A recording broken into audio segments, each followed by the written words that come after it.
Dios, gracias por este tiempo de estudio en tu palabra, donde podemos profundizar en las escrituras, Señor, donde podemos estar atentos a tu enseñanza. Permite que cada uno de tus hijos, Señor, entienda lo que está escrito, Señor, a través de tu preciosa palabra. Señor, no nos sueltes un solo momento, no nos sueltes, Señor, un solo instante de tus manos, Señor.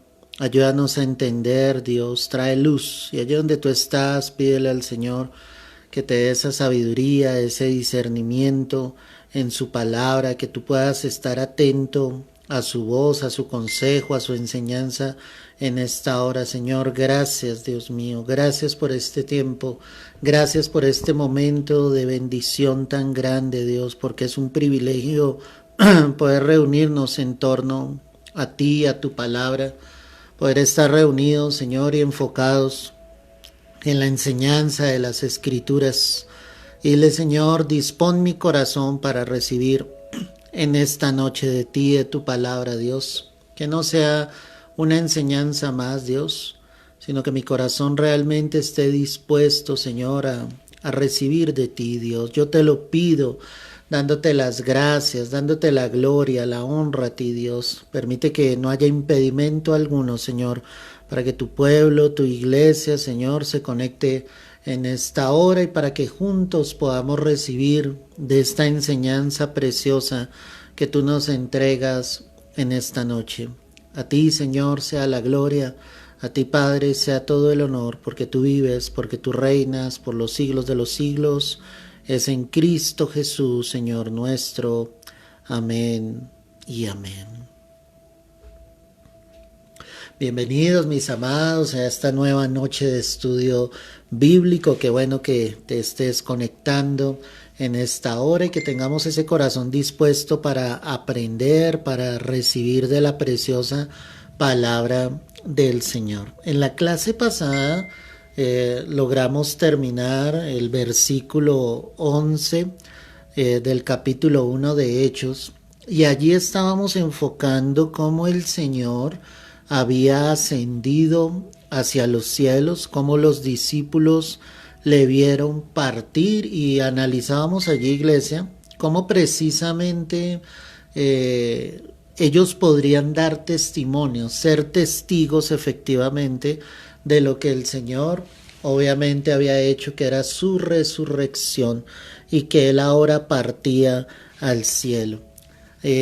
Vemos aquí como el Señor mismo envía a sus ángeles diciéndoles no tengan esa nostalgia, no haya tristeza en sus corazones. Este mismo que ustedes han visto partir hacia los cielos, obviamente regresará tal y como le habéis visto. Quiero que te enfoques allí en Hechos 1, versos 10 y 11, y allí vamos a continuar en esta noche.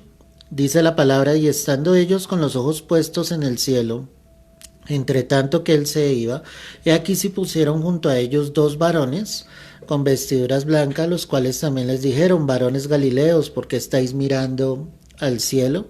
Que ha sido este mismo Jesús que ha sido tomado de vosotros al cielo, así vendrá como le habéis visto ir al cielo. Y aquí la clase pasada creo que te alcanzaba a decir, aquí es importante, mi amado, que tú puedas diferenciar lo que es el arrebatamiento de la segunda venida.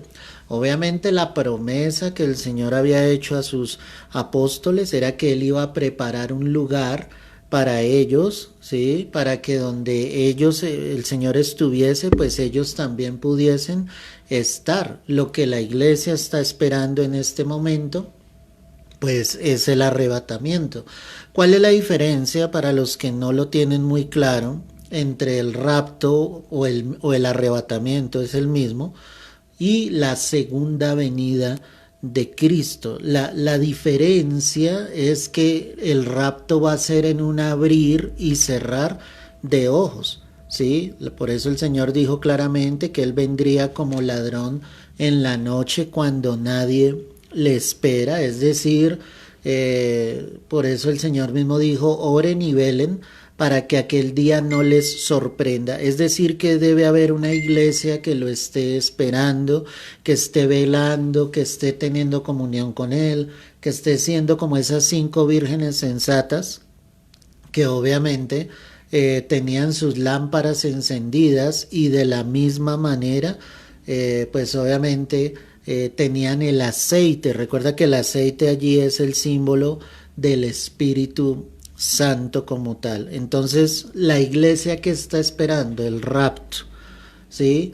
¿Qué va a suceder en el rapto? Pues como lo narra Pablo en la carta a los tesalonicenses, dice: los muertos en Cristo, los que hayan ya muerto en esta tierra, los que estén en sus tumbas, sus cuerpos, dice, los muertos en Cristo resucitarán primero.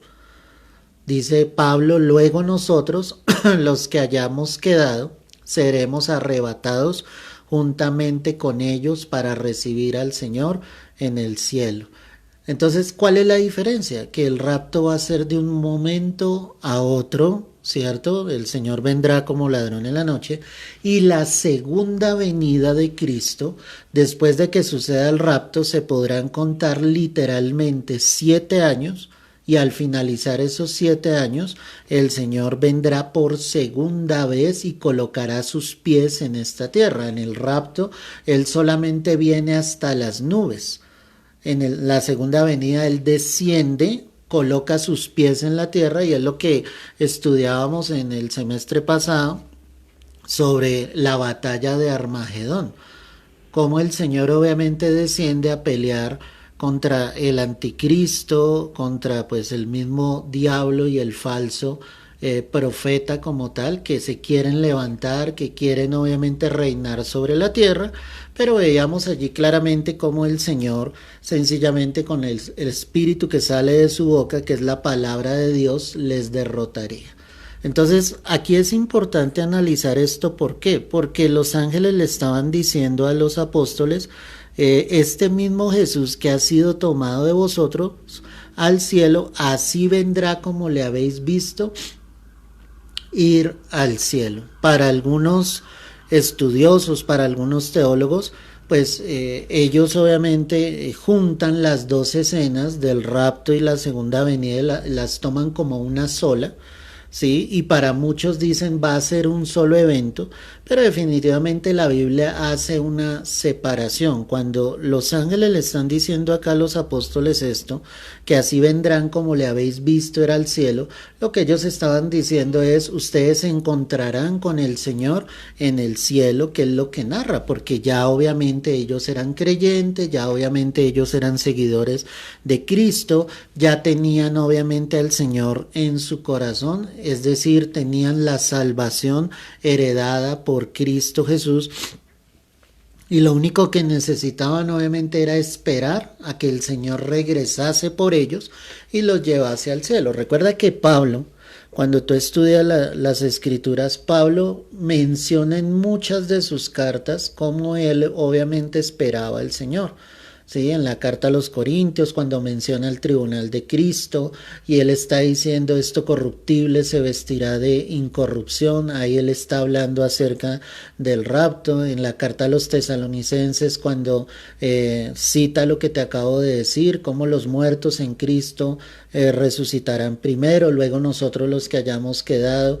Entonces él siempre estaba hablando de ese momento, ¿sí? Por eso él podía decir: para mí el vivir es Cristo y el morir es ganancia. Si Dios me permite seguir aquí en la tierra trabajando para Él y para su obra, va a ser de bendición, pero si el Señor decide llevarme a su presencia, eso va a ser mucho mejor. Entonces tenemos como claro que lo que los ángeles le estaban diciendo era definitivamente: este mismo Señor regresará por ustedes entre las nubes y allí se encontrarán con Él.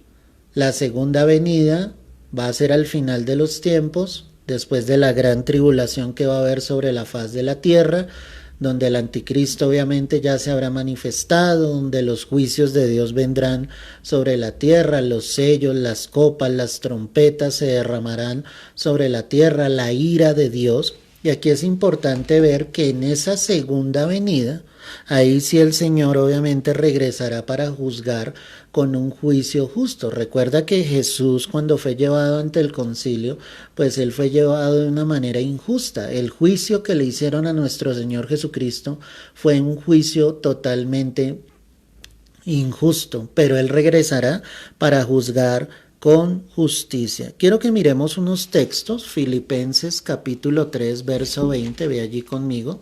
Carta del apóstol Pablo a los Filipenses capítulo 3 verso 20, y mira lo que dice acá la preciosa palabra del Señor. Filipenses 3 20.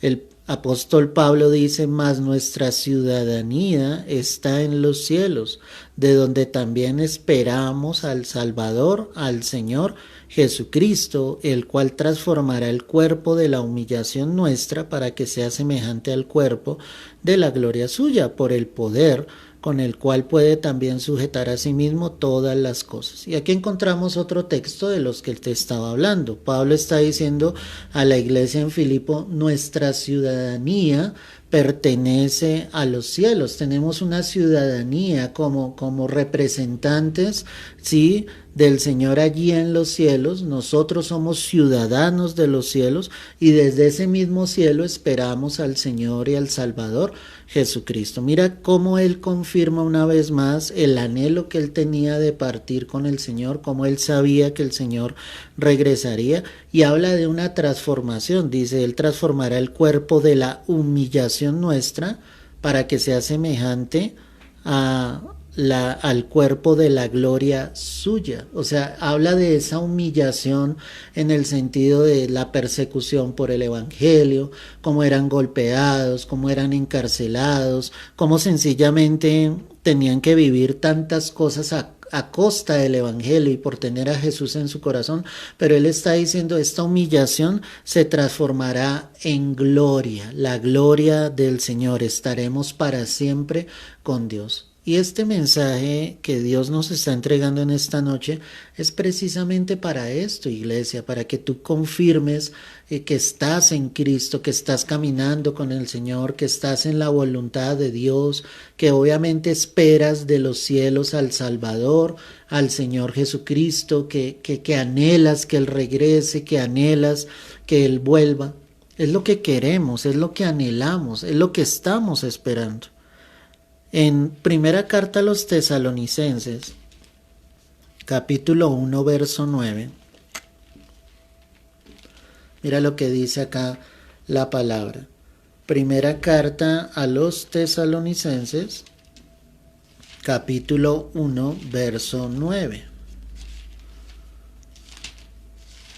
Allí vamos a encontrar otro texto donde la Escritura nos muestra claramente lo que estamos tratando y hablando. Entonces mira lo que dice acá la palabra del Señor. Dice el apóstol Pablo también acá: porque ellos mismos cuentan de nosotros la manera en que nos recibisteis y cómo os convertisteis de los ídolos a Dios, para servir al Dios vivo y verdadero, y esperar de los cielos a su Hijo, el cual resucitó de los muertos, a Jesús, quien nos libra de la ira venidera. Mira, este texto es mucho más claro, ¿sí?, de lo que estamos hablando. Pablo termina diciendo: Él nos libra de la ira venidera. Es decir, si esperamos del cielo al Señor, es porque Él viene antes de que se desate la ira de Dios sobre la faz de la tierra. Vamos a volverlo a leer en contexto. Mira lo que dice el verso 8. Porque partiendo de vosotros ha sido divulgada la palabra del Señor, no solo en Macedonia y Acaya, sino que también en todo lugar vuestra fe en Dios se ha extendido, de modo que nosotros no tenemos necesidad de hablar nada. O sea, Cristo estaba tocando tanto los corazones de las vidas que cuando la palabra me muestra acá, ¿sí?, los habitantes de Tesalónica que habían aceptado a Jesús en su corazón, pues estaban dando una fe impresionante. O sea, ellos habían sido transformados y por eso dice Pablo: ustedes se convirtieron de los ídolos a Dios para servir al Dios vivo y verdadero. Eso es lo que pasa en una vida genuinamente cuando Cristo llega a su corazón. Dejamos lo que éramos, ese viejo hombre, dejamos los ídolos de servir a dioses falsos y venimos al único y verdadero Dios. Y dice, después de que nos hemos convertido a Él, después de que Cristo ha llegado a nuestras vidas y a nuestros corazones, ¿qué hace un verdadero cristiano?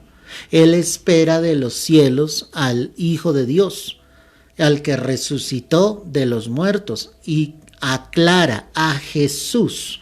¿A quién esperamos? A Jesús. ¿A quiénes esperarían los apóstoles? A ese mismo que habían visto partir con sus ojos a Jesús. Ese mismo regresaría por ellos y ellos iban a caminar en esa promesa. Ellos iban a estar confiados de que el Señor efectivamente regresaría por ellos. O sea, la esperanza de un cristiano no está puesta en esta tierra. La verdadera esperanza de un cristiano está puesta en los cielos, está esperando a que Jesús regrese, está preparado para que obviamente el Señor, en el momento que el Padre lo determinó, vuelva por nosotros, su Hijo Jesucristo. Tú, como un hijo de Dios, tú debes estar preparado, debes estar esperando de los cielos a su Hijo.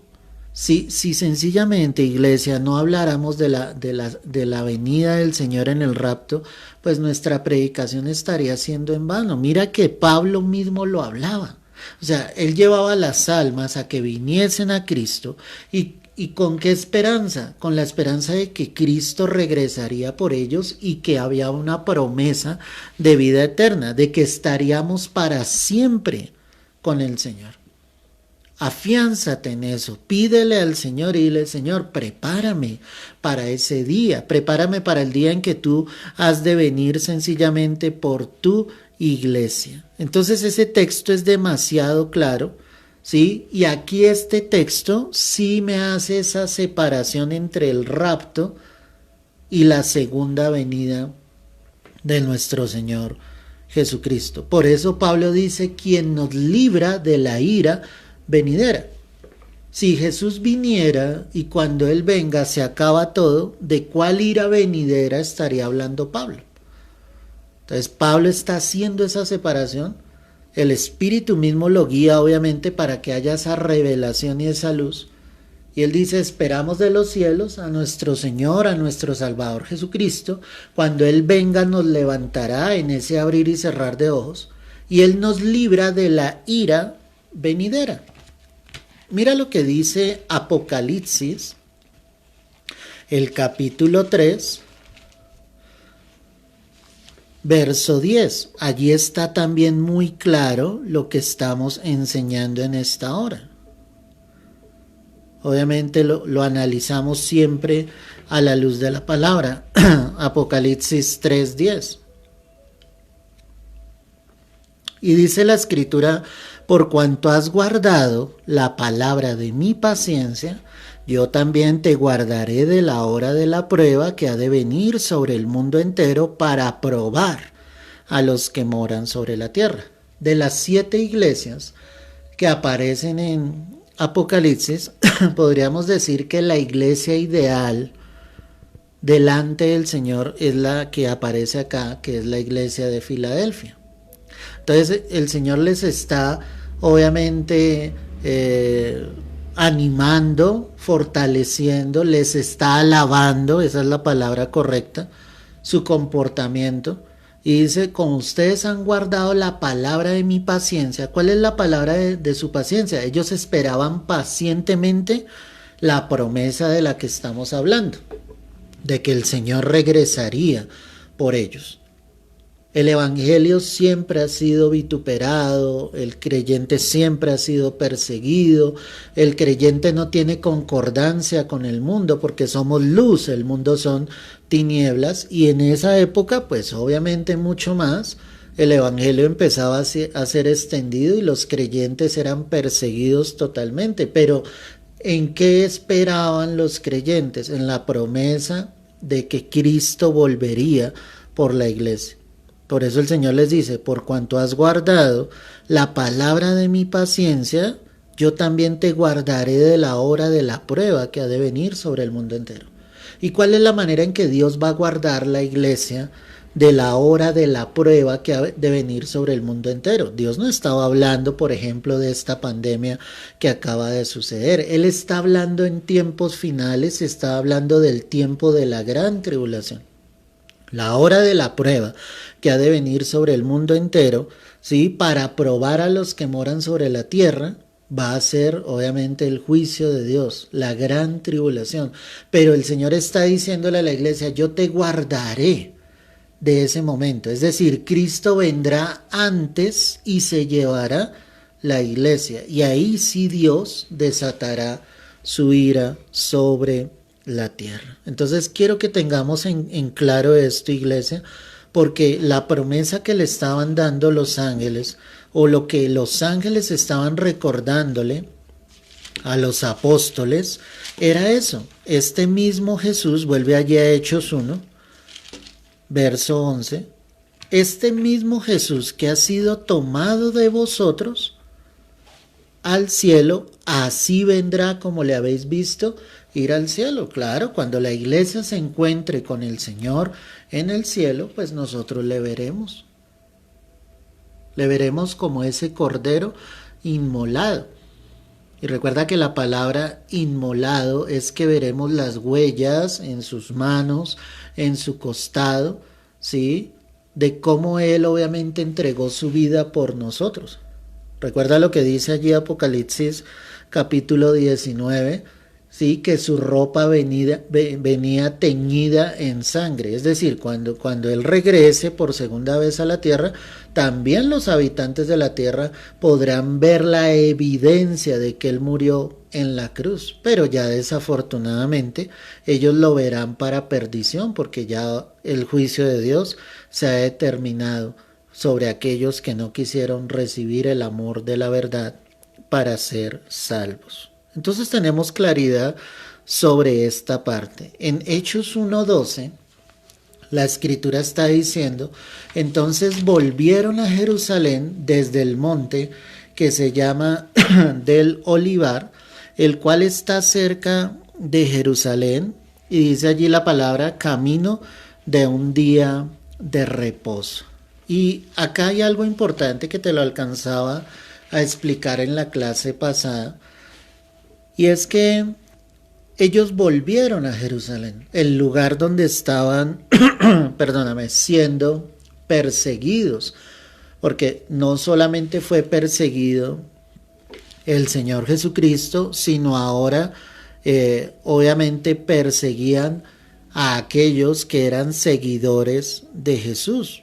Pero es impresionante cómo ellos vuelven a Jerusalén. La palabra dice, entonces volvieron a Jerusalén desde el monte que se llama Los Olivos. Jesús había ascendido a ese monte llamado el Olivar, y allí fue donde comenzó su sufrimiento, pero a la vez comenzó su exaltación. Entonces eso es algo muy importante. ¿En qué sentido? En el sentido de que en el mismo lugar donde Jesús tuvo ese sufrimiento tan terrible, pues fue el mismo lugar, iglesia, donde obviamente Él fue glorificado, donde fue exaltado y donde sus discípulos pudieron ver que Él ascendió a los cielos. Y esto me enseña algo tremendo, amado. O sea, es ver cómo Dios nos puede llevar muchas veces a lugares donde vamos a pasar pruebas, sufrimiento, pero también puede ser el lugar donde Dios va a empezar a hacer cosas nuevas. Recuerda que no podríamos conocer los oasis en el desierto si no estuviésemos en el desierto. Literalmente los oasis son lugares muy hermosos en medio del desierto, son pequeños paraísos en medio del desierto. O sea, es algo sobrenatural, es algo impresionante, ¿sí? Porque en una tierra árida, seca, de un momento a otro se encuentra un lugar que es todo un paraíso, donde hay fuentes de aguas, donde sencillamente la gente que pueda estar cerca allí puede saciarse de agua, del calor del día.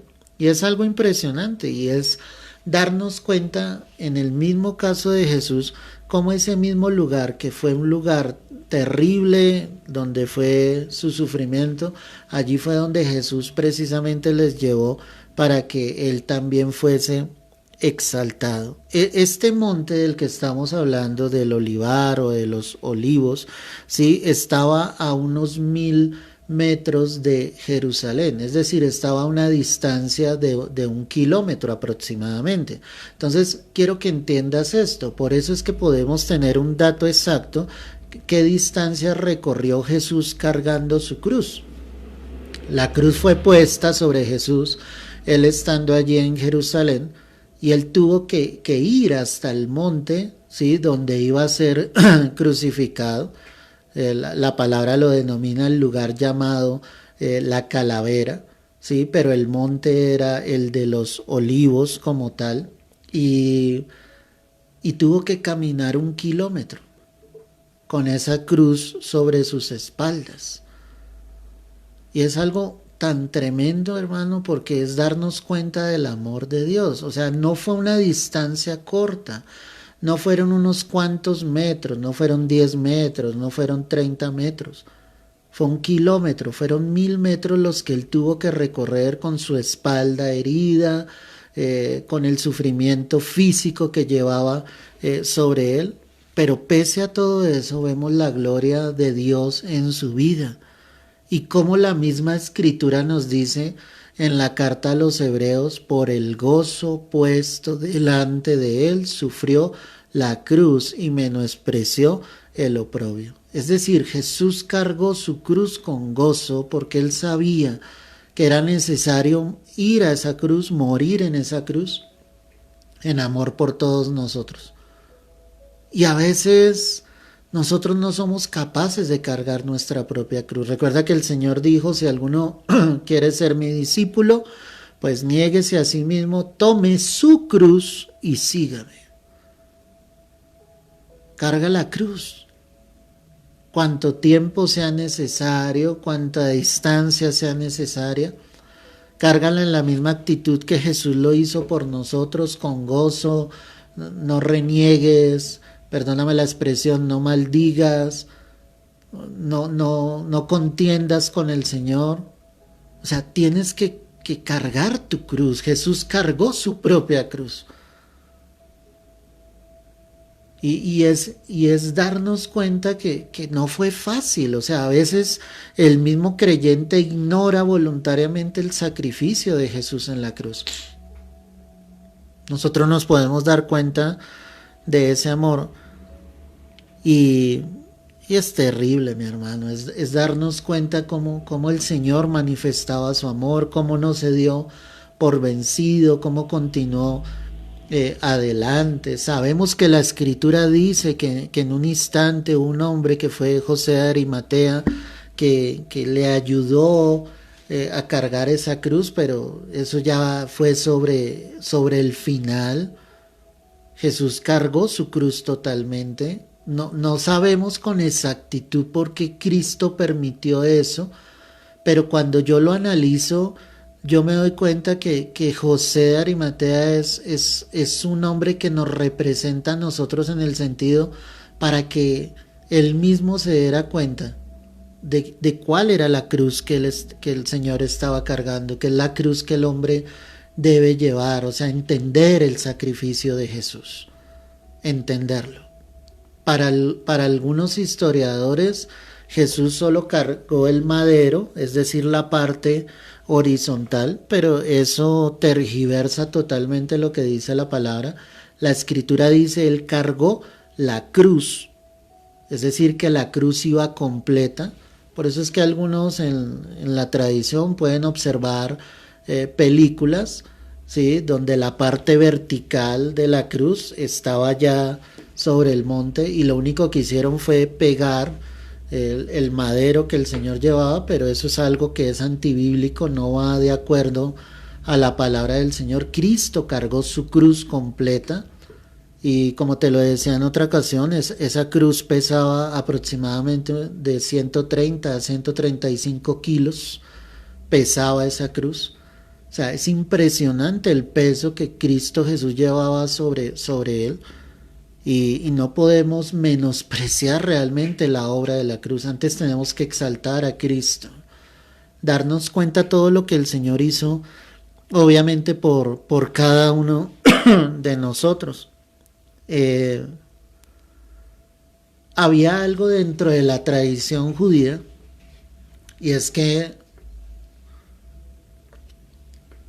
se hablaba del día de reposo y recuerda que según la historia, pues Jesús murió el día viernes, ¿sí? Y, y obviamente dentro de esa tradición, pues no podían quebrantar el día de reposo. El verso 12 me está diciendo que volvieron a Jerusalén desde el monte que se llama el Olivar, el cual está cerca de Jerusalén, camino de un día de reposo. O sea, el día en que Jesús ascendió al cielo, la palabra me está diciendo que los apóstoles regresaron en un día de reposo, ¿sí? Dentro de la ley judía, y esto es un dato impresionante, solo estaba permitido caminar esa distancia, ese kilómetro. Es decir, que el Señor, conociendo exactamente todas las cosas, la ley de los judíos, ¿sí? Los discípulos podían regresar ese día de reposo sin quebrantar la ley, sin quebrantar el día de reposo.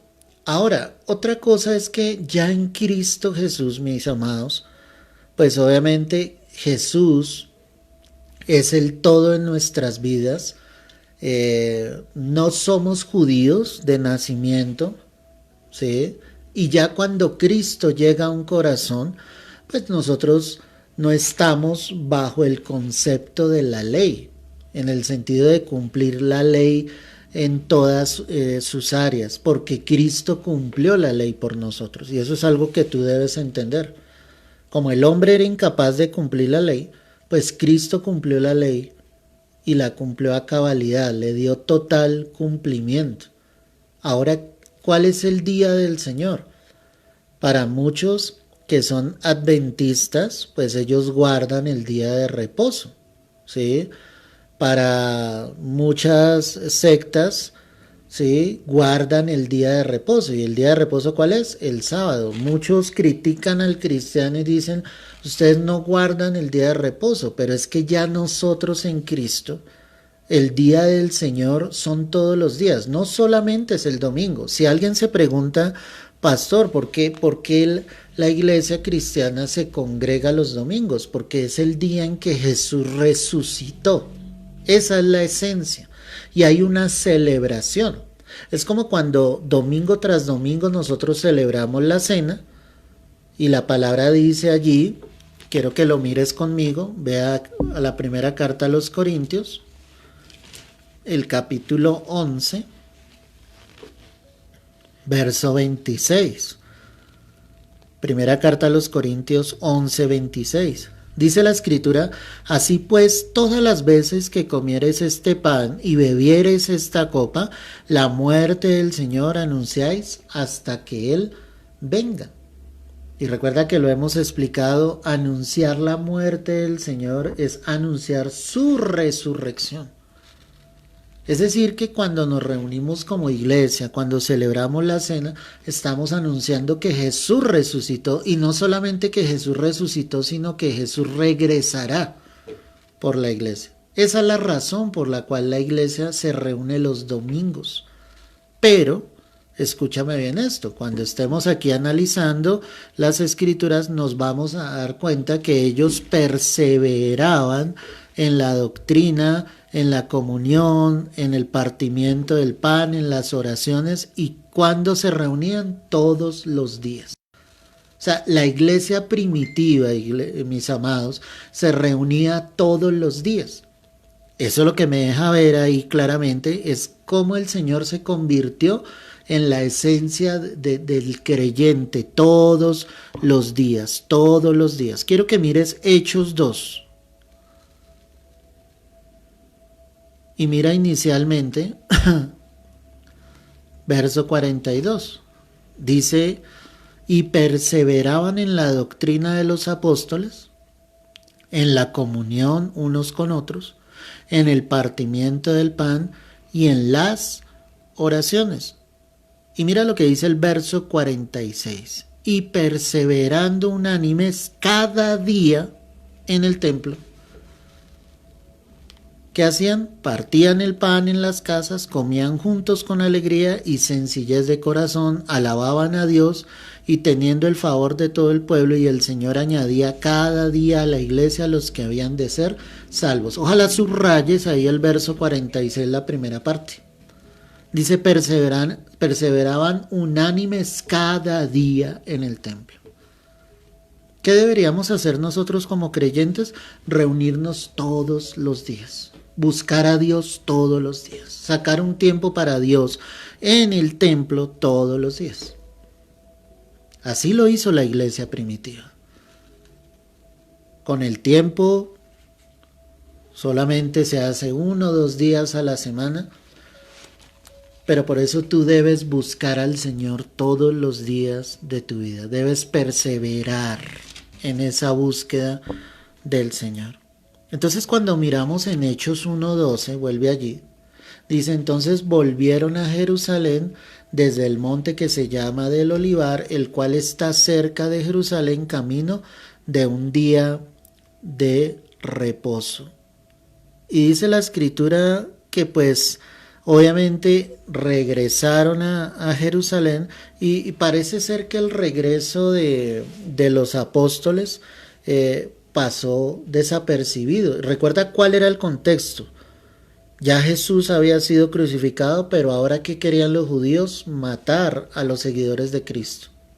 Por eso es que encontramos a un Pablo en esos momentos persiguiendo a los cristianos, obviamente tomando cartas para poderlos llevar presos, y cómo consentían la muerte de los cristianos. Por eso hay un texto que dice claramente después de la muerte de Esteban que él consentía en su muerte. Miremoslo para que tengamos claro lo que la palabra nos lo dice. ¿Sí? Quiero que mires Hechos 8, verso 1. Después de que Esteban ha sido apedreado y muere, Hechos 8, verso 1 me dice, y Saulo, que es el mismo Pablo, y Saulo consentía en su muerte. O sea, Pablo estaba de acuerdo con la muerte de Esteban y con la muerte de todos los cristianos. Porque para Pablo eso era correcto, eso era bueno delante de Dios. O sea, según él y los demás judíos, pues estaban agradando a Dios con eso. Pero la verdad es que obviamente estaban desenfocados, lejos. No estaban haciendo lo correcto, hasta que Cristo obviamente vino y se reveló a la vida de Pablo, y ya conocemos lo que Pablo fue en las manos de Dios.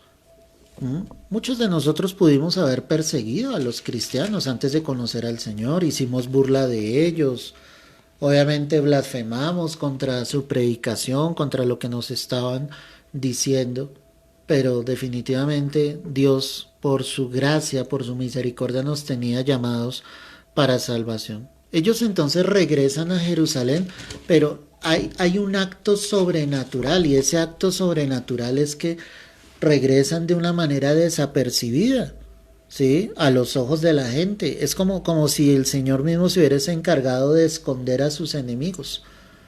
Y definitivamente cuando Dios está en una vida, Él nos libra del maligno, de todo ataque de nuestros enemigos. Dios levanta bandera, Dios se glorifica. O sea, porque estamos obedeciendo a Dios. ¿Qué estaban haciendo los apóstoles ahí? Obedeciendo al Señor. O sea, pese a que tenían obviamente su temor, aunque al ver a Cristo resucitado eso debió fortalecer la vida de ellos, pero ellos empiezan a obedecer la orden del Señor y regresan a Jerusalén. Y aunque saben que podían hallar la muerte allá, a ellos no les interesó, ellos regresaron porque el Señor les había dicho que allí obviamente se manifestaría el Espíritu Santo. Dice la Escritura en el verso 13, estoy en Hechos 1:13, Dice, y entrados subieron al aposento alto donde moraban Pedro y Jacobo, Juan, Andrés, Felipe, Tomás, Bartolomé, Mateo, Jacobo hijo de Alfeo, Simón el celote y Judas hermano de Jacobo. ¿Quiénes estaban allí? Pues los apóstoles. Y definitivamente ellos empezaron a entender lo que significaba seguir a Cristo. Pues ellos habían dejado todo por seguir al Señor. Y he explicado esto en otras ocasiones.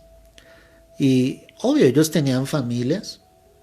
¿Sí? Si la Biblia me dice la suegra de Pedro, pues es porque Pedro tenía esposa. Y ellos fueron capaces de dejarlo absolutamente todo por el Señor. O sea, ¿cómo sería el impacto de Jesús en la vida de ellos? Que ellos dejaron a sus familias por ir a hacer lo que el Señor les había enviado a hacer. En esos 3 años que ellos caminaron con el Señor, ellos estuvieron absolutamente todo el tiempo con Jesús. No era que en las noches regresaban a sus casas, no, todo el tiempo estuvieron con Jesús. O sea, ellos habían entendido el mensaje que el Señor había entregado. Dice, aquel que no aborrece a su padre, madre, hermano, hijos, ese no puede ser mi discípulo. Y entender esto a la luz de la palabra es entender que por encima aún de tu propia familia debe estar Jesús, debe estar el Señor. Allí nos nombran a todos ellos y todos ellos estaban en el aposento alto, que como te lo había dicho, el aposento alto era una casa demasiado grande donde podían habitar hasta unas 120 personas, o sea, era una casa gigante. Y allí estaban los apóstoles y como lo vamos a ver, en el día de Pentecostés pues estaban aproximadamente 120 personas morando en ese lugar.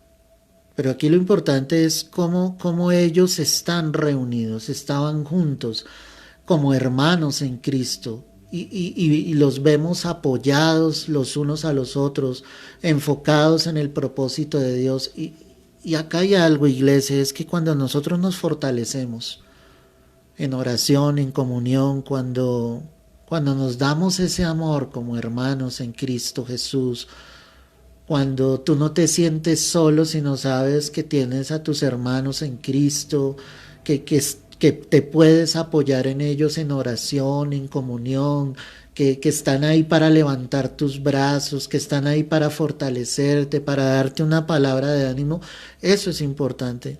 Yo creo que aquí los 11 que estaban en ese momento, obviamente estaban fortalecidos totalmente.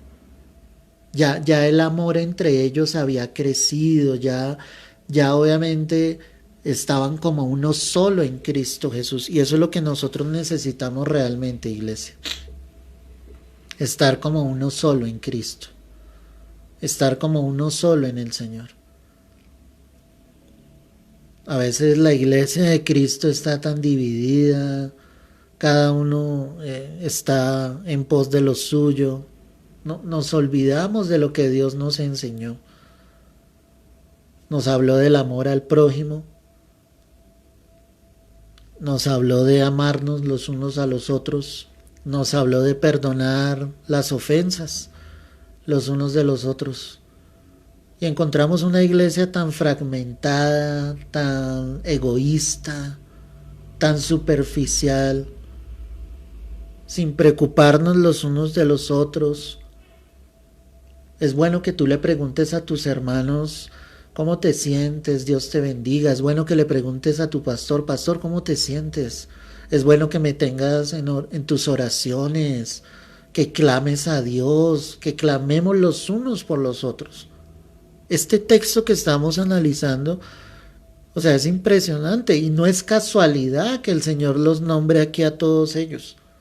Ellos estaban unidos, estaban juntos, estaban esperando algo del cielo que no sabían con certeza cómo se iba a manifestar, pero mientras se manifestaba iban a estar juntos y nada los iba a separar porque lo que los unía era el amor de Jesús.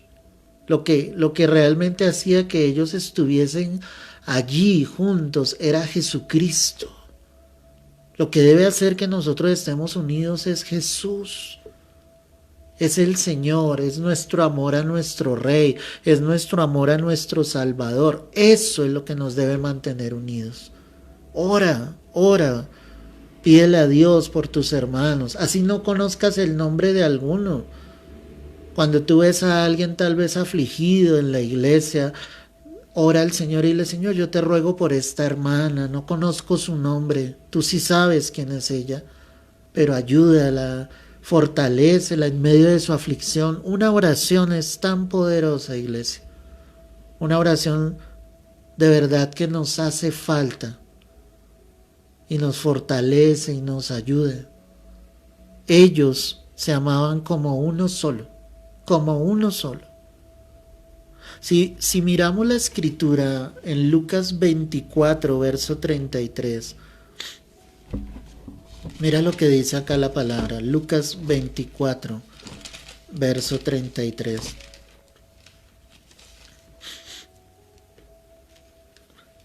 Dice: y levantándose en la misma hora volvieron a Jerusalén y hallaron a los 11 reunidos y a los que estaban con ellos.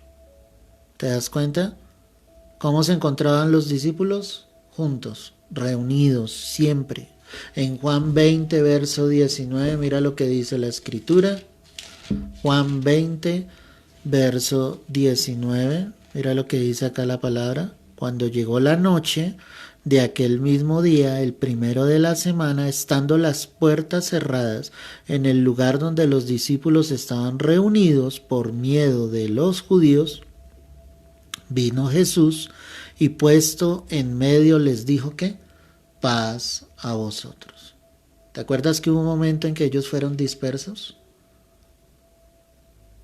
¿Cuál fue ese momento? En que Judas vino con la guardia para que fuese llevado apresado el Señor Jesús. Ahí los discípulos se dispersaron, pero después ellos volvieron a unirse.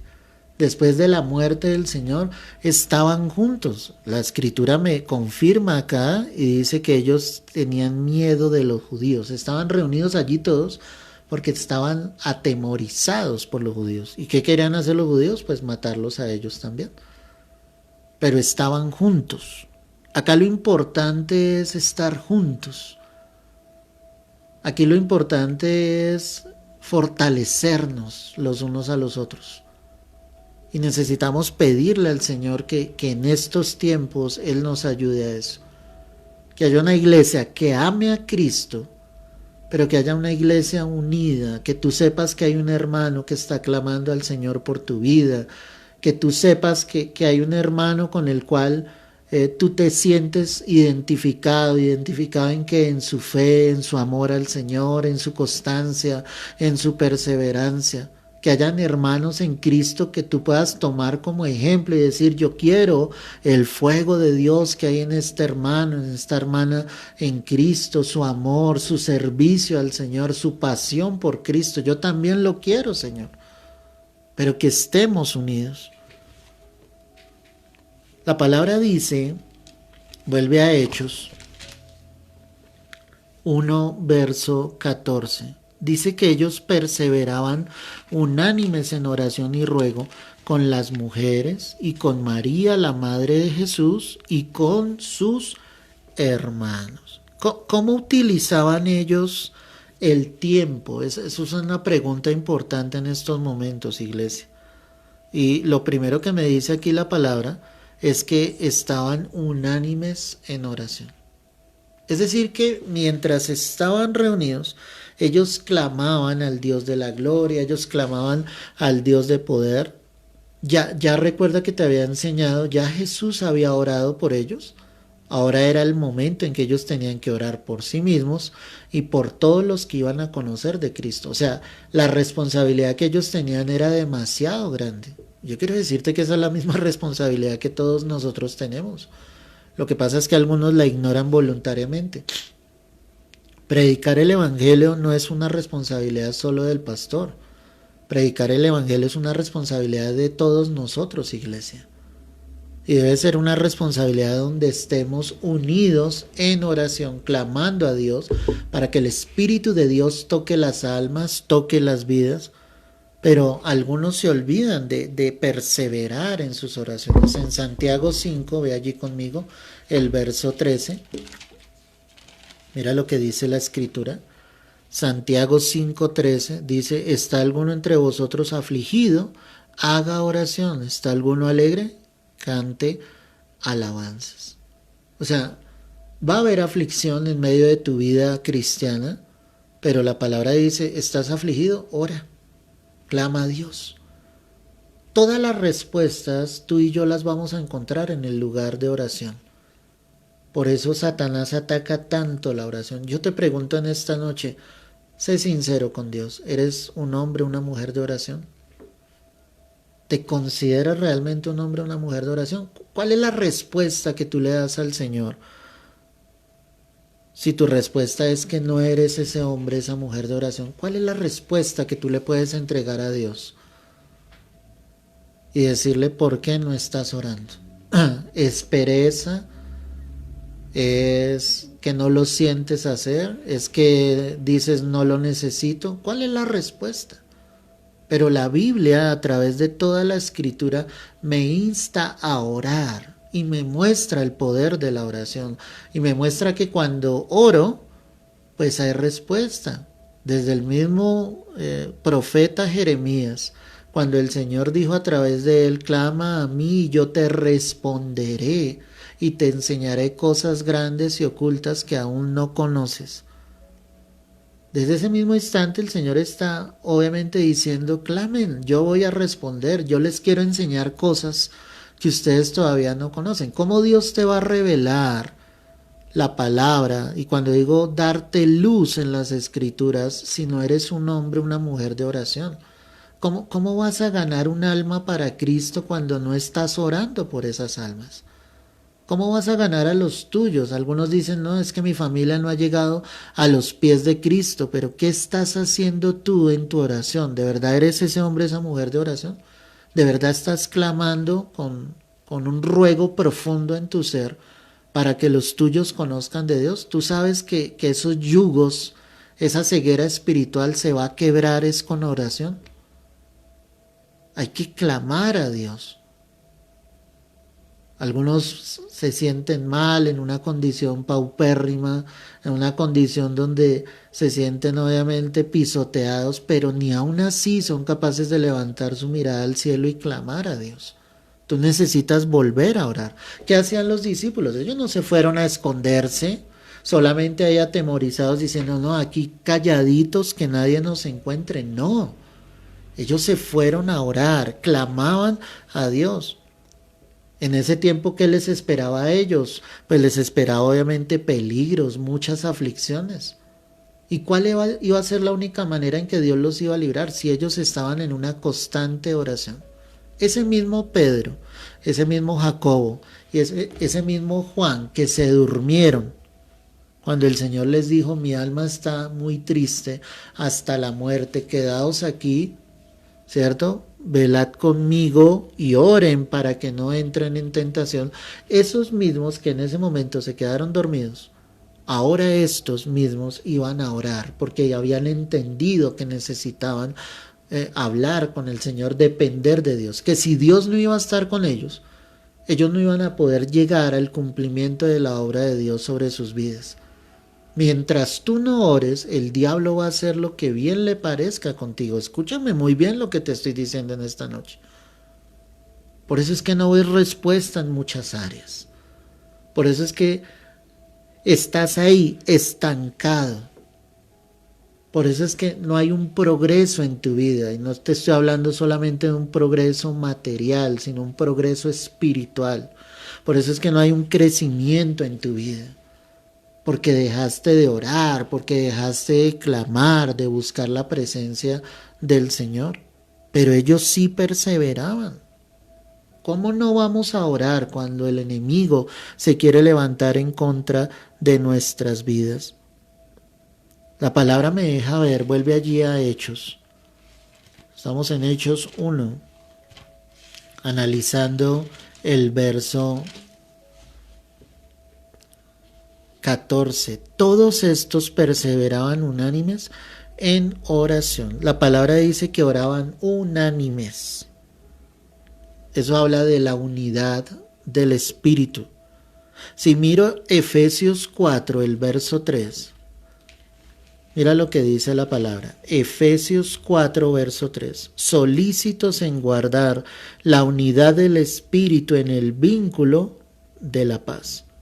Si te das cuenta cómo Pablo le expresa a la iglesia en Éfeso y le dice, sean solícitos, prontos en guardar la unidad del Espíritu. Es decir, que en la iglesia debe haber esa unidad del Espíritu. El Espíritu es el que nos guía y estamos unidos, ligados a Él, guiados por Él. Ahora ellos iban a estar preparados para poder recibir obviamente el poder del Espíritu, el consuelo del Espíritu, y es lo que el Espíritu Santo quiere hacer en nosotros. A veces muchos no experimentan el toque, la presencia de Dios, porque no hay esa oración. Cuando tú eres ese hombre, esa mujer de oración, tú vas a sentir la presencia de Dios, cuando Dios te ministra, cuando Dios te habla como en esta noche. Porque el Espíritu Santo está acá con nosotros. Él es el que nos está enseñando la palabra. Y Él es el que nos está exhortando y nos está diciendo, deben orar, deben volver a tener comunión. Deben hacerlo unánimemente, clamando los unos por los otros y pidiendo al Dios de la gloria para que nos guarde de la aflicción, de los peligros, de todo lo que el enemigo intenta hacer en contra de nuestras vidas. Hechos 1:14, regresemos allí, dice que todos estos perseveraban unánimes en oración y ruego. Qué curioso que la escritura separe acá oración y ruego. ¿Y sabes qué está mostrando acá la escritura? Que obviamente el ruego va más allá. El ruego es un clamor profundo. Cuando Jesús oró en Getsemaní y le dijo a su padre, Padre, si es posible pasa de mí esta copa, pero no se haga lo que yo quiero, sino tu voluntad. Eso era un ruego. Yo te lo acabo de decir de una manera sencilla, pero definitivamente eso fue un ruego que salió de lo profundo del corazón de Jesús. Porque la Biblia me dice que Él estaba en agonía. Él sabía que se acercaba a su muerte. No pudo haber expresado esa oración de esta manera como te lo acabo de decir. La oración Él la debía haber dicho, Padre, si es posible, pasa de mí esta copa, pero no se haga como yo quiero. Que se haga tu voluntad. A veces necesitamos ese ruego con dolor, con angustia, con desesperación. Tu oración se tiene que convertir en eso, en algo muy profundo, donde haya un llanto, no solo en tus ojos, sino en tu alma. Así como cuando alguien ha enfermado de nuestra familia y hacemos un clamor profundo a Dios. De esa misma manera, lo debes hacer todos los días rogando al Señor. ¿Cómo no iban a rogar los apóstoles? Si sabían que venían tiempos difíciles, si sabían que iban a ser perseguidos por la gracia y la misericordia de Dios, estaban allí en el aposento alto. Pero definitivamente, ellos iban a ser perseguidos. Si Dios no estaba con ellos, el propósito no se iba a poder cumplir. Si Dios no está contigo y conmigo, el propósito de Dios no se va a poder cumplir. Ruega. Pero mira algo interesante y es que dice que no solamente los apóstoles, sino estaban unas mujeres con ellos. ¿Quiénes eran esas mujeres? Dice, con las mujeres y con María, la madre de Jesús, y con sus hermanos. Ahí aparecen personajes importantes. ¿En qué sentido? Las mujeres que habían seguido a Jesús, que habían reconocido que Él era el Mesías, que se habían humillado delante de Él. Ahí estaba María, la que ungió los pies del Señor, que era la hermana de Lázaro. Estaba la propia madre de Jesús en su parte humana. Estaba la familia de Jesús, los hermanos de sangre del Señor.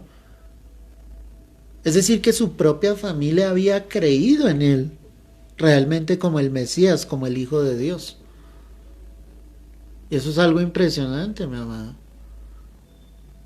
O sea, eran muchos los que ya seguían al Señor, eran muchos los que estaban encaminados hacia esa fe en Cristo. Todos ellos rogaban, todos ellos clamaban. ¿De qué manera lo hacían? Unánimes, en unidad. Es decir, cada uno no rogaba por lo suyo, no son como las oraciones de hoy en día, ¿no? Donde llegamos a la iglesia y alguno le está pidiendo al Señor, Señor, dame para pagar el recibo mañana de la luz. Otro le está diciendo, Señor, sáname. Otro le está diciendo, Señor, quiero una casa, quiero un carro, porque todo se ha convertido en algo material. La oración de ellos era unánimes. ¿Y cuál era esa oración?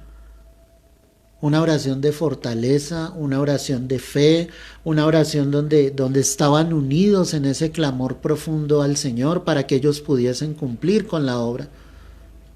Qué triste, iglesia, que nuestras oraciones sean tan vanas. Tan vanas, tan vanas. Perdóname la expresión y perdóname si soy brusco en esta hora. Algunos le piden a Dios para que gane la selección Colombia. Otros le piden a Dios para que al pastor le vaya bien en el viaje de vacaciones que se fue. No, eso no, mi amado. O sea, una oración unánime va en el plan y en el propósito de Dios. ¿De qué debería orar la iglesia? La iglesia debería orar por la salvación de las almas, por misericordia, por perdón. Debemos pedir perdón por nuestra nación. A la nación a la que tú pertenezcas, pídele perdón a Dios. ¿Tú crees que Dios se agrada con tanto pecado sobre la tierra? Las oraciones se han convertido en algo tan vano, tan absurdo, tan absurdo. Señor, dame el vestido que vi allá en ese mostrador, me encanta. No, mi amado, son cosas banales. Yo no sé cómo el Señor nos mirará cuando levantamos ese tipo de oraciones, pero no son oraciones que agraden al corazón de Dios. ¿Clamas tú por misericordia? ¿Clamas tú por perdón? ¿Clamas tú para que tú seas fiel al Señor? ¿Para que te guarde de toda tentación, de todo plan del enemigo en contra de su iglesia, para destruirla, para cerrarla, como el diablo lo ha querido hacer? ¿Clamas tú por las almas que se están perdiendo? Yo creo que en esta noche el Señor nos está exhortando fuertemente. Y si tú estás siendo sensible al Espíritu, tú estás recibiendo este mensaje en esta noche. Porque es que ellos estaban ahí reunidos clamando a Dios por esa promesa. ¿Cuál era esa promesa? El Espíritu Santo. No estaban pidiendo por cosas banales, por cosas para cada uno de ellos. Ellos clamaban conforme a la voluntad de Dios. Ya habían aprendido. Y tú y yo tenemos que aprender. Y antes de levantar una oración, piensa si esa oración realmente va conforme a la voluntad de Dios, agrada el corazón del Señor. Va sobre el propósito, el plan divino. Cada día tú te debes convertir en alguien más sensible al Espíritu Santo y decirle, Señor, llévame a orar por lo que tú realmente quieres de tu iglesia, como tu hijo, como ese siervo, esa sierva del Señor que eres. O sea, dile al Señor que mis oraciones realmente tengan sentido delante de ti. Algunos claman para que al hermano le vaya mal. O sea, oraciones con odio, oraciones con rabia, oraciones con sed de venganza. Mi pregunta es, ¿Dios aceptará esas oraciones? ¿Por qué no oras para que el Espíritu te llene? ¿Por qué no oras para que Él te use?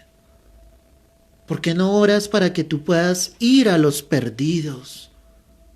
¿Por qué no oras por fortaleza en tu vida para que puedas ganar a otros para el Señor? Ora según la voluntad de Dios. Ellos oraban unánimes y aparte de eso estaban las mujeres que habían seguido al Señor. Estaba María, su madre, en su parte humana, y sus hermanos, su propia familia ya había reconocido a Jesús como el Salvador. Dice la Escritura que en aquellos días Pedro se levantó en medio de los hermanos y los reunidos eran como 120 en número y dijo, ok, estudiemos la palabra, mi amado. Primero nos dice que estaban los apóstoles allí reunidos en el aposento alto. Después nos dice que aparte de eso habían las mujeres que habían seguido a Jesús, que estaba María, la madre de Jesús, los hermanos de Jesús, y si sumamos así someramente, estaríamos hablando de unas 15, 20 personas, pero ya en el verso 15 me dice que los que estaban allí reunidos en el aposento alto eran 120.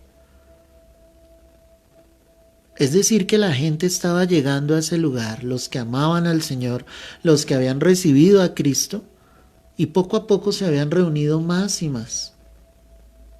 Más y más. Y es que, ¿sabes algo, iglesia? Cuando tú eres ese hijo de Dios, los hijos de Dios se buscan a sí mismos.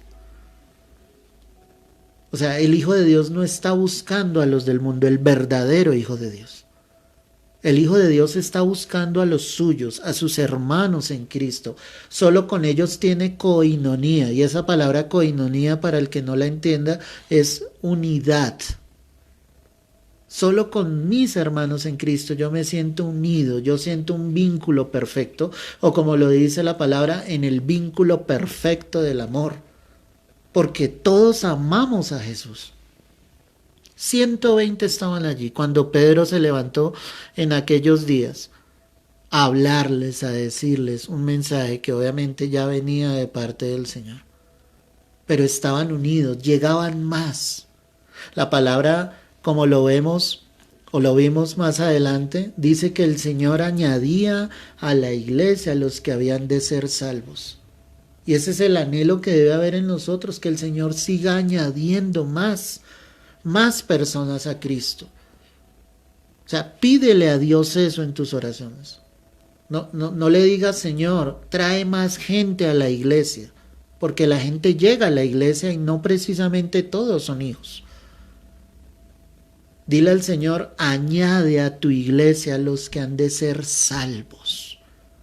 Que haya un crecimiento en la iglesia, pero de salvos. Que la iglesia crezca porque muchos más están hallando la salvación en Cristo Jesús. Ya eran aproximadamente, porque la palabra dice, eran como 120. O sea, no hay un número exacto. Y dice, varones hermanos, era necesario, dice aquí la palabra, que se cumpliese la escritura en que el Espíritu Santo habló antes por boca de David acerca de Judas, que fue guía de los que prendieron a Jesús y era contado con nosotros y tenía parte en este ministerio. Pedro, levantando su voz con aquellos que estaban allí, hace referencia de Judas, como lo estuvimos analizando en clases pasadas. Y dice, y él fue el guía de los que prendieron a Jesús. Es decir, él fue el partícipe, ¿sí? El líder que trajo a los otros para que nuestro Señor fuese apresado. Y dice, y él tenía parte en este ministerio. Esta palabra es impresionante. Tenía parte en este ministerio. O sea, Dios quiso que Judas fuese parte de ese ministerio, pero Judas rechazó el llamado de Dios. ¿Cuántos tienen un llamado de parte del Señor? Y muchos lo están rechazando. O sea, muchos no lo están valorando. Judas no lo valoró. Él cambió ese ministerio, la presencia de Dios, la gloria de Dios, lo cambió por 30 monedas. que finalmente las devolvió porque se sintió culpable de lo que había hecho, no arrepentido, y que el diablo usó todo eso para llevarlo él a la muerte, que él se suicidara. Perdió el ministerio, perdió el llamado de Dios, perdió el rumbo, se dejó deslumbrar totalmente por el dinero. ¿Cuántos han perdido el rumbo? O sea, esas palabras que está diciendo Pedro acá son impresionantes. Y era contado con nosotros y tenía parte en este ministerio. Ya Pedro sabía que tenían un ministerio, una responsabilidad delante del Señor. Y Judas había rechazado eso. ¿Tú has rechazado tu ministerio? ¿Has rechazado lo que el Señor te ha entregado? Nadie dijo que el ministerio fuese a ser fácil. Para los apóstoles no iba a ser fácil el ministerio, pero ellos estaban de corazón en el entendimiento de que lo iban a hacer, de que iban a llegar hasta la meta y de que iban a cumplir con el plan divino. Judas despreció eso totalmente. Y como ya lo estuvimos explicando en clases pasadas, el Judas mismo tuvo la oportunidad de venir a ese arrepentimiento, pero no lo quiso hacer. Su corazón se endureció y el enemigo tomó control de su vida hasta llevarlo a la muerte. Porque la Escritura dice claramente que ellos estando sentados a la mesa, ¿sí? Cuando Judas tomó el pan, dice la Escritura, Satanás entró en él. Es decir, que Judas había estado tentado en entregar al Señor, el diablo lo atacaba en sus pensamientos, en su corazón, y él cavilaba y decía, esto es mucho dinero el que yo puedo lograr si entrego a Jesús. Pero solo en ese momento, solo en ese instante fue que Satanás entró en él. Antes el diablo no lo había tomado. Ya después de que el diablo lo tomó, pues ya conocemos la historia de lo que sucedió. ¿Cuál es el ministerio entonces que Dios te ha entregado? O sea, ¿lo has asumido? ¿Has dicho, Señor, aquí estoy? Tú no puedes seguir recibiendo más y más sin hacer algo para el Señor. Tienes que hacer algo. Y escúchame muy bien lo que te estoy diciendo y te lo digo en el Señor, en el Espíritu. Tienes que empezar a hacer algo para Cristo. Tienes que empezar a orar teniendo un ministerio de una oración intercesora, porque es un ministerio poderoso. No es un ministerio público, pero es un ministerio grande, poderoso delante de Dios. De esa manera es que Dios obra en medio de la iglesia.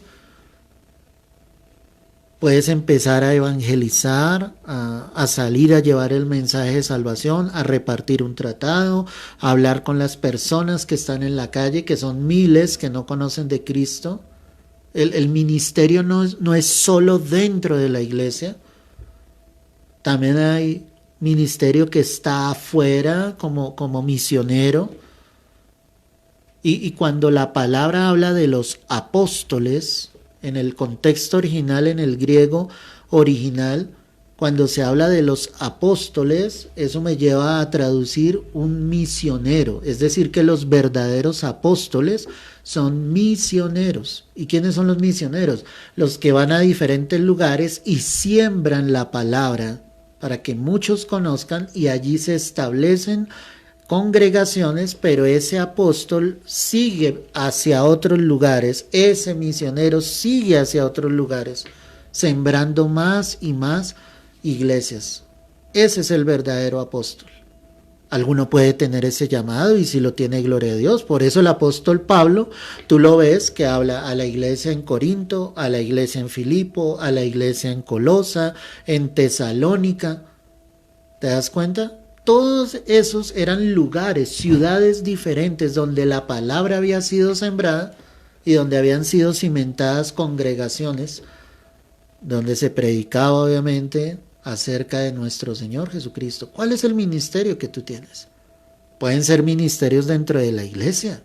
Puede ser que tú tengas dones en la música para interpretar un instrumento, para las danzas, para cantar. Tienes el don de servicio como ujier. como maestro de niños. ¿Cuál es el ministerio? O sea, ahí me quiero detener porque Pedro decía, Judas era parte de este ministerio, fue parte de este ministerio. O sea, él estuvo en el ministerio, pero ¿qué hizo Judas? Lo rechazó, lo tuvo un poco. Y creo que así hay muchos en la iglesia, que han tenido en poco el ministerio que el Señor les ha entregado. Y tú tienes que orar y pedirle al Señor, Señor, yo quiero que tú me uses, que me levantes para glorificar tu nombre. Algunos solo anhelan el ministerio público, porque es el ministerio donde todo el mundo te está observando, donde todo el mundo te está viendo, pero es que no solamente es ese ministerio. Y perdóname, si tú quieres un ministerio público solo para que los demás te vean, tú estás totalmente desenfocado. Ese no es el propósito de Dios. O sea, cuando hay ministerios públicos, lo que tú debes hacer es llevar las almas a Cristo, y entre menos la gente te mire a ti y más mire a Cristo, pues estás haciendo bien la tarea. Pero ¿cuál es el ministerio? ¿Hace cuánto lo dejaste? ¿Por qué lo dejaste? ¿Por qué lo olvidaste? ¿Por qué lo desechaste? ¿Qué engaño trajo el diablo sobre tu vida? ¿Será que el diablo trajo un engaño como lo trajo sobre la vida de Judas? ¿Será que así sucedió? ¿Y Judas menospreció el ministerio tan grande que el Señor le estaba entregando? Qué triste eso. ¿Cuántos han perdido su ministerio? ¿A cuántos el diablo les ha robado su ministerio?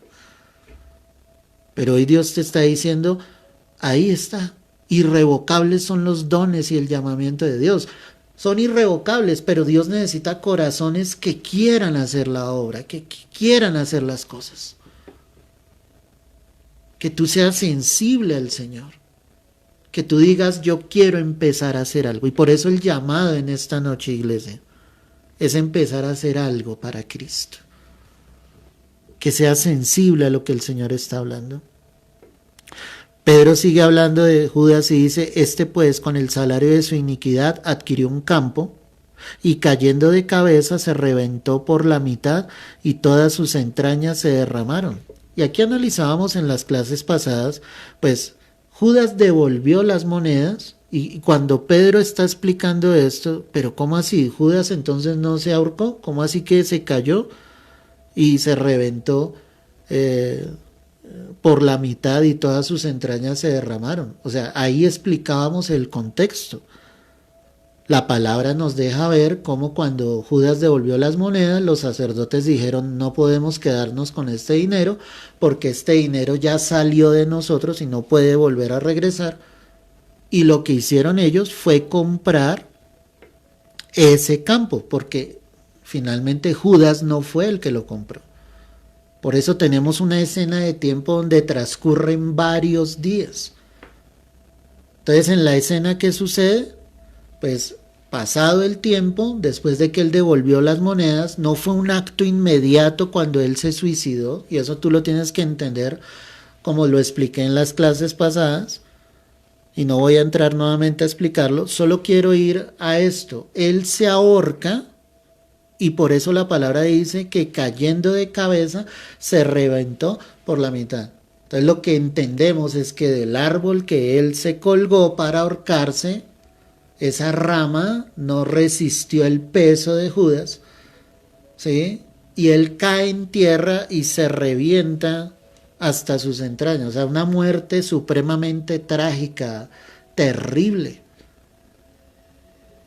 O sea, impresionante lo que pasó con Judas. Y él tuvo parte en el ministerio y Dios quería obviamente que él fuera al cielo, que él se arrepintiera, pero Judas no lo hizo.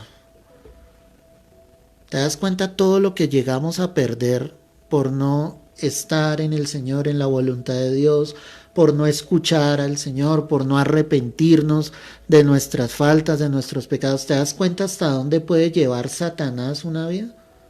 Hasta he escuchado mensajes y predicaciones donde muchos dicen, no, si alguien se suicida y estaba en el Señor, él se va para el cielo. O sea, es algo incomprensible, ¿cierto? Si hay alguien que está en el Señor, ¿cómo esa vida se va a suicidar? Y mucho menos cómo esa persona va a ir al cielo.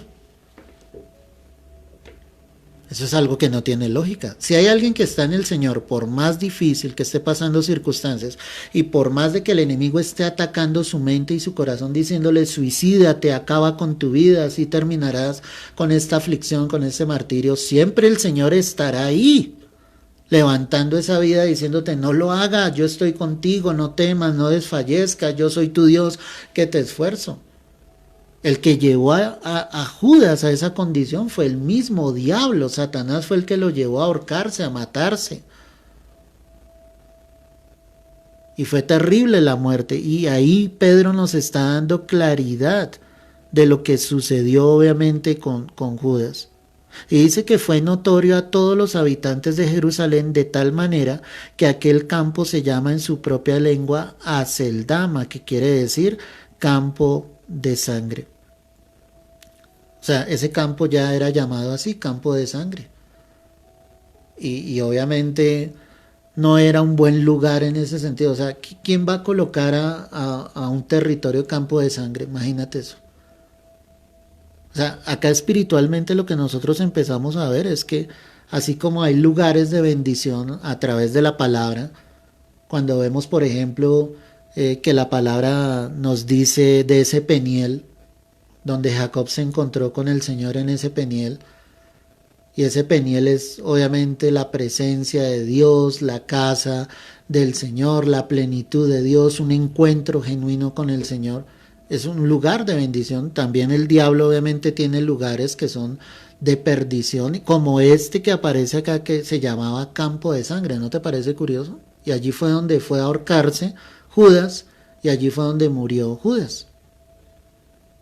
Dice, porque está escrito en el libro de los Salmos, sea hecha desierta su habitación y no haya quien more en ella y tome otro su oficio. O sea, Pedro está recordando este pasaje bíblico porque lo que él quería enfocar es que Judas ya no estaba y que necesitaban a otro hombre que tomase el lugar. Cuando dice tome otro su oficio, o sea, él está enfocando en eso y está diciendo es necesario que otro tome el lugar de Judas, el oficio que debía haber hecho Judas.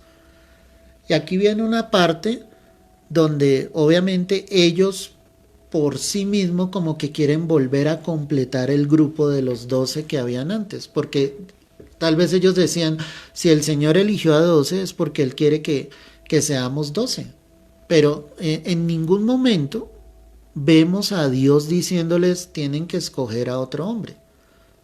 En el contexto obviamente vamos a ver que ellos echaron suertes y echar suertes, mi amado, pues era algo utilizado por los pueblos de aquel entonces. Hay 70 referencias en el Antiguo Testamento donde echaron suertes y hay 7 referencias en el Nuevo Testamento donde echaron suertes. ¿Para qué era echar suertes? O sea, ¿o cuál era el objetivo de echar suertes? Pues el objetivo de echar suertes era sencillamente tomar una decisión, era la manera en que ellos utilizaban para escoger un hombre, para tomar una decisión. Entonces echaban suertes. ¿Y cómo lo hacían? ¿Sí? De acuerdo a la tradición judía, mis amados, ellos utilizaban trozos de madera con alguna figura, ¿sí? O trozos de piedra de la misma manera, y eran arrojados al suelo.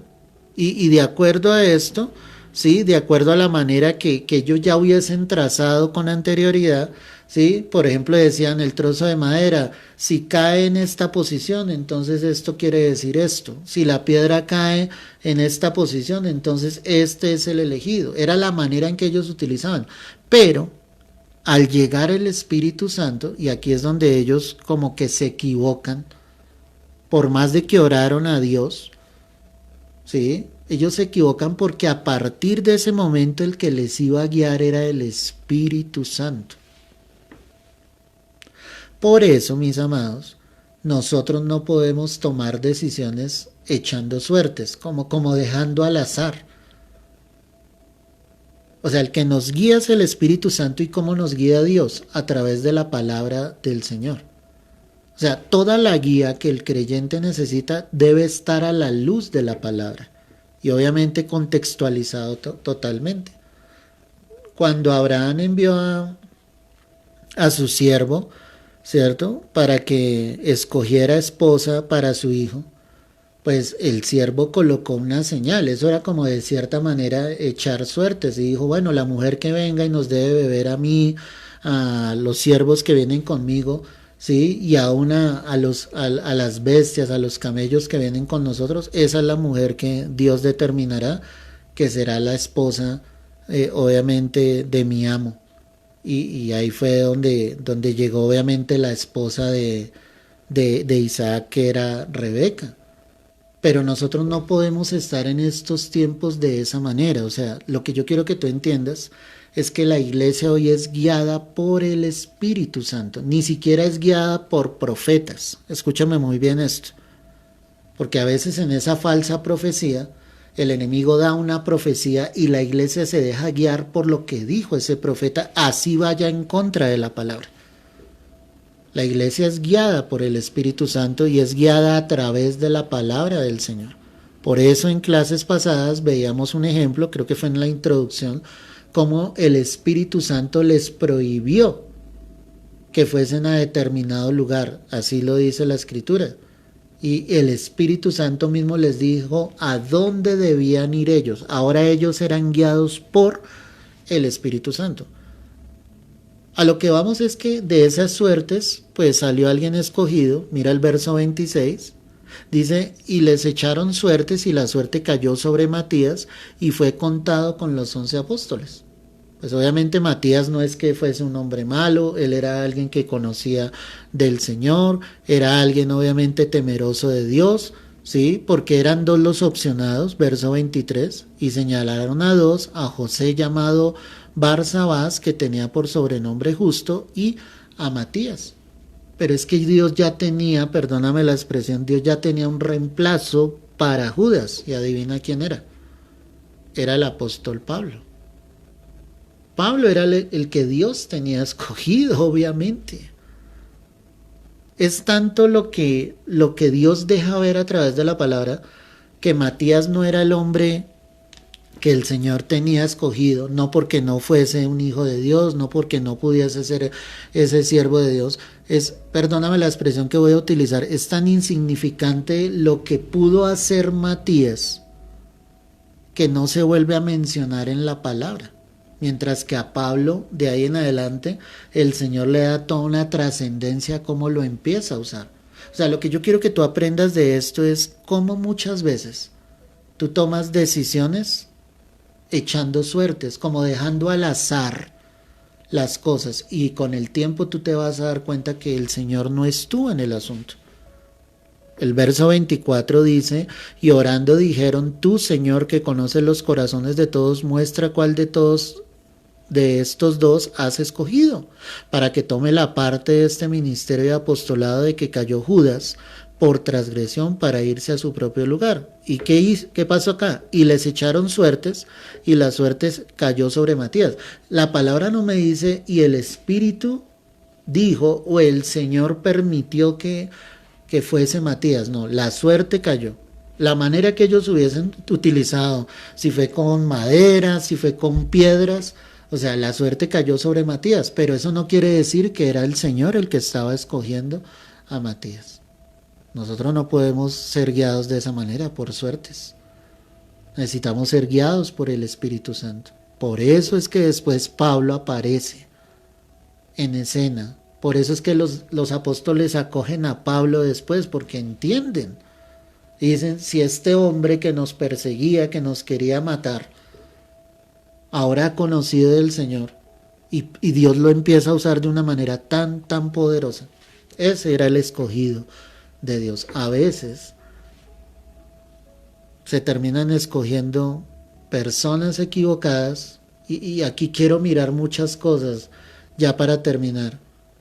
Cuando escoges a tu pareja para toda la vida, como matrimonio, tú dices, Señor, si es esto, esta es la persona, y tal vez Dios no tenía esa persona para ti, para un trabajo, ¿sí? A veces los mejores trabajos no es lo que Dios quiere. Dios también necesita probar tu corazón. A ver si tú eres capaz de ir a un trabajo donde ganes menos salario y tú no sabes lo que Dios tiene más adelante preparado para ti, que te asciendan, que te suban el salario. Pero a veces solamente es lo que nuestros ojos ven y dicen, uy, esta es la oportunidad, esta es la puerta que Dios estaba abriendo en mi vida, y a veces las cosas no son así. El Espíritu Santo nos guía, y que aprendamos esto en esta noche. Padre, quiero darte gracias por tu palabra, por tu enseñanza en esta noche, por todo lo que tú nos has entregado en esta hora, Señor, porque has sido fiel, Dios, porque has permanecido con nosotros, Dios, y solo quiero darte la gloria, Señor, solo quiero darte la honra en esta hora, Dios, y quiero pedirte, Dios, que todo lo que nos has enseñado lo coloquemos por obra, Dios. No nos dejes ser tan solo oidores, haznos hacedores de tu preciosa palabra, Dios, porque tú nos sigues hablando, tú nos sigues enseñando, Señor, y gracias, porque qué privilegio tan grande, Señor, poder aprender tu palabra día tras día, Señor. A ti la gloria, a ti la honra, en Cristo Jesús. Amén y amén. Mis amados, qué bueno que estuvieron conectados en esta noche. Aquí veo saludos de Oscar. Oscar, Dios te bendiga. Qué bueno que has tomado la decisión de estudiar la palabra. Me alegro, me gozo por eso. Yoraima, Dios te bendiga grandemente en esta noche. Bendiciones para ti, allí a tu casa. Carmen Vélez, que se conectó en esta noche. Bienvenida a este tiempo, Madre Bella. Dios te bendiga grande, poderosamente. Luz Marina, qué bueno tenerte allí conectada. Dios te bendiga y que siga ese deseo de recibir de Dios, de aprender su palabra. A Irene, el Señor te bendiga grande, poderosamente, que sigas estudiando la palabra y recibiendo del Señor. A María, de la misma manera, que Dios te guarde, que Dios te bendiga, que el deseo de aprender y servir siga en tu corazón y que el Señor siga usando tu vida poderosamente. Rubiela, qué bueno verte conectada nuevamente y que sigas aprendiendo la palabra del Señor. Allí también veo a Antonio, Dios te bendiga allí, a Caro, Dios los bendiga poderosamente. Miralis, el Señor te bendiga. Me alegro y me gozo que estés disfrutando estos tiempos de enseñanza. Joelitza, Dios te bendiga poderosamente. Y bueno, y si hubo alguien más conectado que no envió su mensaje de la misma manera, que el Señor te guarde, te bendiga, y confiando en el Señor nos veremos el próximo viernes para obviamente continuar. Aquí Carmen me está preguntando para las primeras clases. Carmen, puedes mirar allí en nuestro perfil de Micca. Ahí están las clases anteriores. Recuerda que estamos mencionando para que las puedas buscar, Micca, Hechos de los Apóstoles, y estamos enumerando. Esta es nuestra cuarta clase y aparece clase número 4, la del día de hoy. ¿Sí? Entonces allí nomás busca en nuestro perfil, dale clic ahí sobre el perfil de Micca y las buscas. Ahí están las 4 clases que hemos entregado. Un saludo también para María, para Nelson. Me están preguntando, bueno, ahí me preguntaron algo. No entiendo muy bien la pregunta de Nelson, pero después me la puedes preguntar personalmente, amado. Sí, para todos, entonces, bendiciones grandes en Cristo Jesús. Comparte esta clase en tu perfil, invita a otros para que los viernes tomemos este tiempo y recibamos la bendición del Señor. Dios te guarde, Dios te bendiga y que el Señor nos ayude día tras día a caminar en su voluntad, a orar y a servirle, porque es un privilegio grande servir al Rey de Reyes y Señor de Señores. Dios te bendiga y te guarde grandemente.